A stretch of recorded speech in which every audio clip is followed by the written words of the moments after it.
Bom dia, sexto ano. Vamos continuar aí, né, as aulas da apostila módulo 2, dando continuidade na parte A, onde a aula de hoje vai falar sobre frações decimais, aula 35. Eu coloquei a aula 35 aqui e uma explicação da aula 36, que é continuidade do que nós estamos falando, que vamos falar a respeito de frações e também números decimais. Bom, pessoal, por que então o título da aula? Frações decimais. Fração, né, lembrando que é aquele número que você representa dessa forma: numerador, denominador, um tracinho dividindo os dois números, né? Uma fração representa uma divisão, certo? Você pode fazer a divisão, que também vai dar certo o que está sendo proposto. E por que o nome é fração decimal? O nome é fração decimal porque o denominador dessa fração é potência do número 10. Né? Quais são as potências do 10? 10 elevado a 1 dá 10, 10 elevado a 0, que dá 1, 10 elevado a 2 dá 100, 10 elevado a 3, 1000, 10 elevado a 4, 10.000, a 5, 100.000 e assim sucessivamente, certo? Então, por isso que o nome fração decimal, porque o denominador dessas frações, os denominadores são potências do número 10, certo? Aí eu coloquei um exemplo. Ó. Se eu quero representar essa fração aqui da forma decimal, pessoal, é bem tranquilo essa parte. Se você fizer a divisão, 23 dividido por 1000, por exemplo, você vai chegar no resultado? Sim, vai encontrar. Uma regrinha que você sempre vai fazer, que sempre vai dar certo, qual é? Igualar a quantidade de algarismos, né? Quantos algarismos eu tenho no denominador? Tenho 4. Quantos algarismos aqui eu tenho no numerador? Tenho 2.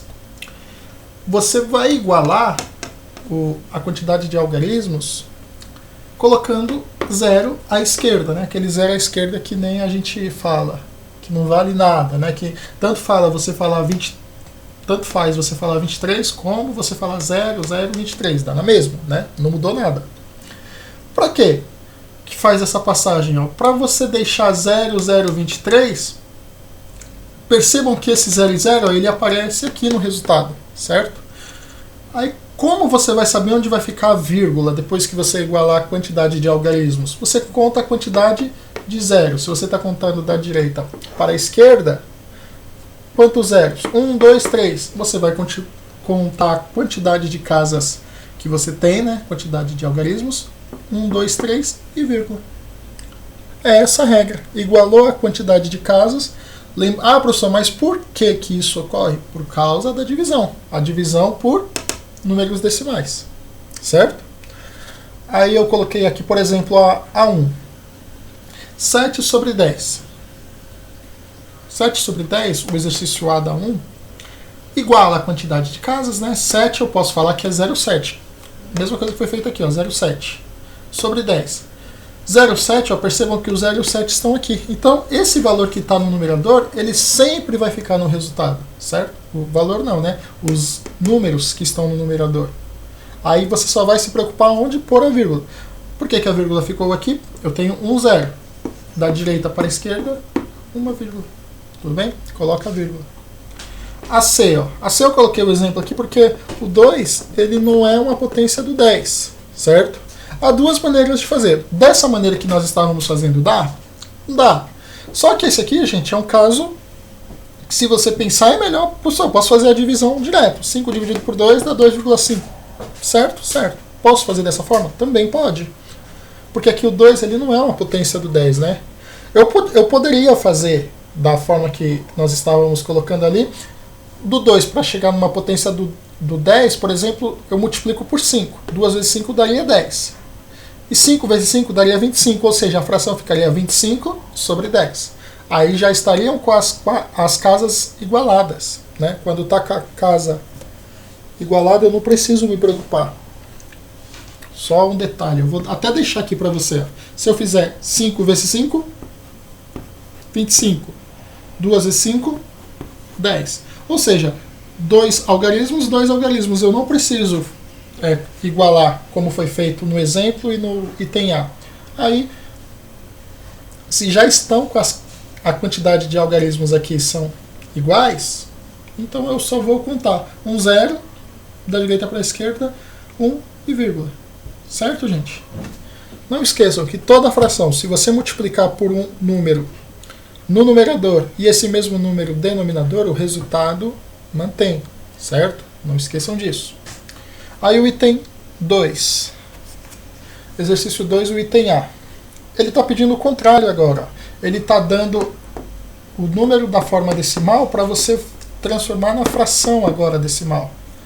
Mesma coisa, gente. Primeiro, o que você vai fazer? Operação inversa, né? Se eu tenho 0,8, eu vou contar primeiro para saber o denominador. Vamos supor dessa forma. Nós já vimos ó, que esse número ele vai ficar no numerador sem a vírgula, certo? Então vamos supor aqui, ó, eu tenho uma casa, então vai ser 1, 0, certo? Sempre com 1 na frente, porque são as potências do 10, como eu falei para vocês no início da aula.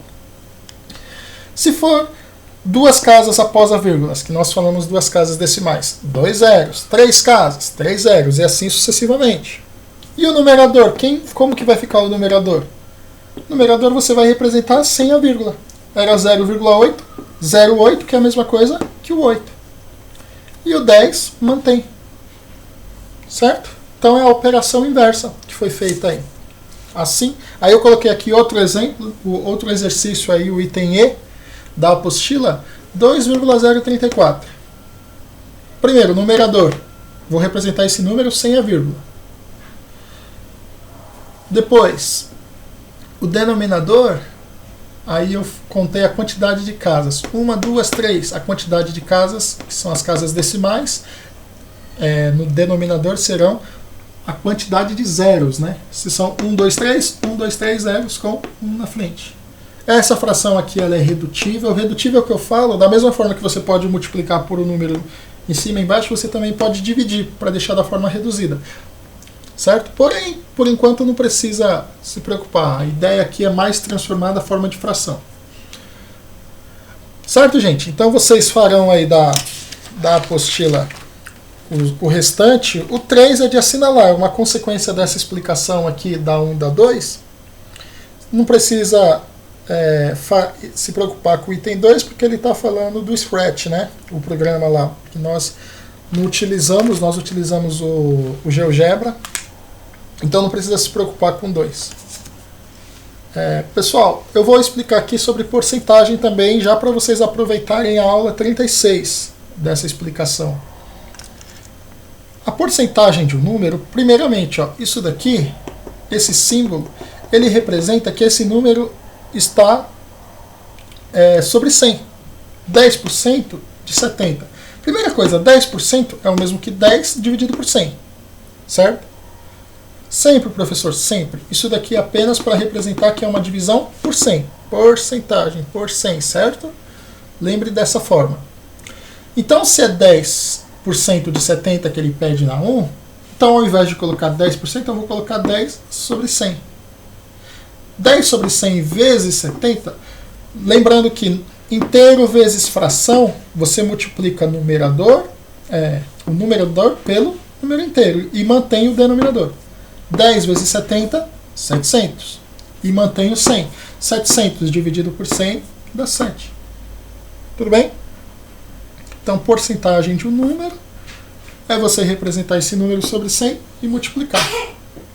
Tanto que se você colocar 70 sobre 100 e multiplicar por 10, vai dar na mesma, porque nós estamos falando de multiplicação e divisão. E divisão e multiplicação a gente resolve na ordem que aparece. Certo, gente? Então vocês vão resolver aí os exercícios da página 65, né, que é a aula 35, e 66, que é a aula 36. Até amanhã, gente.